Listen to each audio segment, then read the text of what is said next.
নূরপুর গ্রামের দয়ালু ফকির। অনেক বছর আগের কথা, চারদিকে সবুজ গাছপালায় ঘেরা শান্ত এক গ্রাম, নাম তার নূরপুর।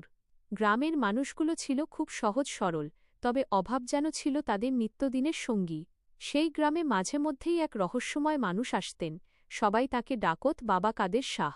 লম্বা সাদা পোশাক, মাথায় সবুজ পাগড়ি আর হাতে একটা পুরনো লাঠি। কাঁধে ঝোলানো থাকত একটা ছোট কাপড়ের থলে। কিন্তু তার সবচেয়ে বড় পরিচয় ছিল তার মুখের সেই শান্ত হাসি। তিনি বাড়ি বাড়ি যেতেন, কিন্তু কারো কাছে কখনো জোর করে কিছু চাইতেন না। শুধু বলতেন, আল্লাহ তোমাদের ঘরে বরকত দান করুন। গ্রামের ছোট ছোট শিশুরা তাকে খুব ভালোবাসত, কারণ তিনি তাদের সুন্দর সুন্দর ইসলামিক গল্প শোনাতেন।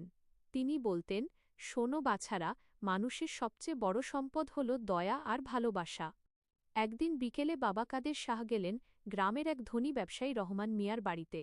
রহমান মিয়া ছিলেন অনেক অহংকারী। ফকিরকে দেখে তিনি বিরক্ত হয়ে বললেন, তুমি প্রতিদিন মানুষের দরজায় দরজায় ঘুরো কেন? কাজ করে খেতে পারো না? ফকির মৃদু হাসলেন, খুব শান্ত কণ্ঠে বললেন, আমি মানুষের ঘরে খাবারের জন্য যাই না ভাই, মানুষের হৃদয় দেখার জন্য যাই। কেউ একমুঠো ভাত দেয়, কেউ হাসিমুখ দেয়, আবার কেউ শিক্ষা দেয়। রহমান মিয়া কিছুক্ষণ চুপ করে রইলেন, কিন্তু তার মন তখনও নরম হল না। কয়েক মাস পর সেই গ্রামে ভয়াবহ খরা শুরু হল। মাঠের ফসল শুকিয়ে গেল, পুকুরের পানি কমে গেল। মানুষ না খেয়ে দিন কাটাতে লাগল। তখন বাবা কাদের শাহ প্রতিদিন বাড়ি বাড়ি গিয়ে সবাইকে একসাথে থাকতে বললেন।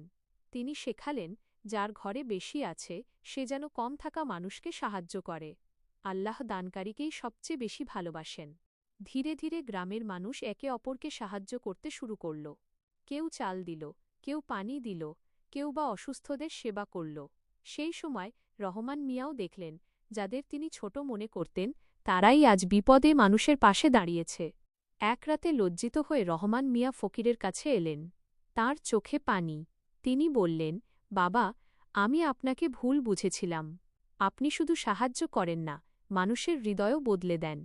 ফকির আকাশের দিকে তাকিয়ে মৃদু হাসলেন। তারপর বললেন, মানুষের মন নরম হলে আল্লাহর রহমত পৃথিবীতে নেমে আসে। সেদিনের পর থেকে নূরপুর গ্রাম বদলে গেল। সেখানে আর কেউ একা থাকত না, সবাই সবার পাশে দাঁড়াত। আর গ্রামের মানুষ আজও সেই দয়ালু ফকির বাবা কাদের শাহের গল্প অনেক ভালোবাসার সঙ্গে স্মরণ করে।